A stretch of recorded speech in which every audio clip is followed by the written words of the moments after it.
दिल्ली सरकार ने Delhi school education bill 2025 पास किया है। अब इसका मकसद क्या है वो सुन लीजिए। प्राइवेट स्कूल मनमानी फीस न बढ़ाएं और शिक्षा को कारोबार की तरह इस्तेमाल करने पर रोक लगे। अप्रैल 2025 में आपको याद होगा जब नए सेशन की शुरुआत हुई थी, दिल्ली के कई प्राइवेट स्कूलों ने अचानक से फीस बढ़ा दी। तब हजारों पेरेंट्स ने इसका विरोध किया और उसके बाद ही सरकार को ये बिल लाना पड़ा। अब इस कानून के तहत दिल्ली के सभी प्राइवेट स्कूल, चाहे वो मान्यता प्राप्त हो या ना हो, एक जैसा नियम लागू होगा। इसके लिए 3 स्तर की कमेटियां बनाई जाएंगी। सबसे पहले हर स्कूल को 15 जुलाई तक अपनी school level fees regulation committee बनानी होगी। इसमें स्कूल मैनेजमेंट का प्रतिनिधि, प्रिंसिपल, 3 टीचर, शिक्षा विभाग का एक अधिकारी शामिल होगा। जरूरी होगा कि कम से कम 2 महिलाएं इसमें हो और एक सदस्य SC, ST या बैकवर्ड क्लास का हो। 15 अगस्त से पहले फीस तय होगी, जो कि 3 साल तक नहीं बढ़ सकेगी। अगर पेरेंट्स को लगता है कि स्कूल ने गलत फीस बढ़ाई है गलत तरीके से, तो वो जिला के डिस्ट्रिक्ट फीस अपीलीट कमेटी में शिकायत कर सकते हैं। और ये कमेटी तभी केस सुनेगी जब कम से कम 15% पेरेंट्स मिलकर शिकायत दर्ज करें। अगर मामला ऊपर जाता है तो राज्य स्तर पर बनी रिवीजन कमेटी आखिरी फैसला लेगी। और इस कमेटी में शिक्षा क्षेत्र का विशेषज्ञ, एक चार्टर्ड अकाउंटेंट, स्कूल और पेरेंट्स का प्रतिनिधि और सरकारी अधिकारी शामिल होंगे। इसके फैसले 3 साल तक लागू रहेंगे। इस बिल में सजा और जुर्माने का भी प्रावधान लगाया गया है। अगर कोई स्कूल पहली बार नियम तोड़ेगा तो 1 से 5 लाख रुपए तक का जुर्माना लगेगा। बार बार नियम तोड़ने पर यह जुर्माना 2 से 10 लाख तक हो सकता है। अगर स्कूल लगातार कानून का पालन नहीं करता तो शिक्षा विभाग उसकी मान्यता खत्म कर सकता है। फीस बढ़ाने का जो अधिकार है वो छीन सकता है और स्कूल का मैनेजमेंट अपने हाथ में सरकार ले सकती है। साथ ही अगर स्कूल बच्चों को परेशान करता है, जैसे रिजल्ट रोकना, नाम काट देना या क्लास एक्टिविटी से बाहर रखना, तो प्रति स्टूडेंट 50,000 रुपए तक का जुर्माना स्कूल पे लगेगा।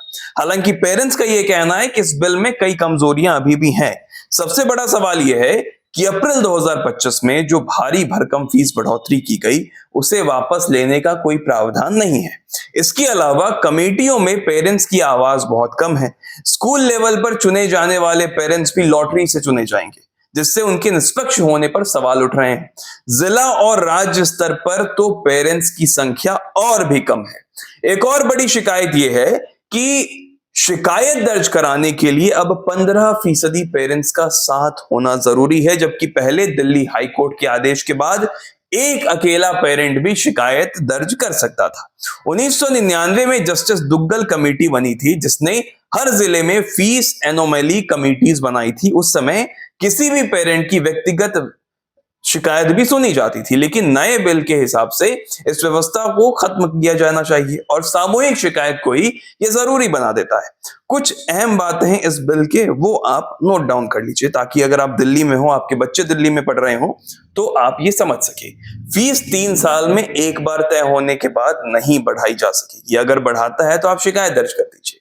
हर स्कूल को 15 जुलाई तक कमेटी बनानी अनिवार्य है। अगला जो 15 जुलाई आने वाला है, शिकायत सुनने के लिए कम से कम 15% पेरेंट्स की सहमति जरूरी होगी। बच्चों को परेशान करने पर सख्त सजा और जुर्माने का प्रावधान है, प्रति बच्चा 50,000 रुपए। डर है कि स्कूल जुर्माने की भरपाई भी पेरेंट्स से ही ज्यादा फीस लेकर करेंगे।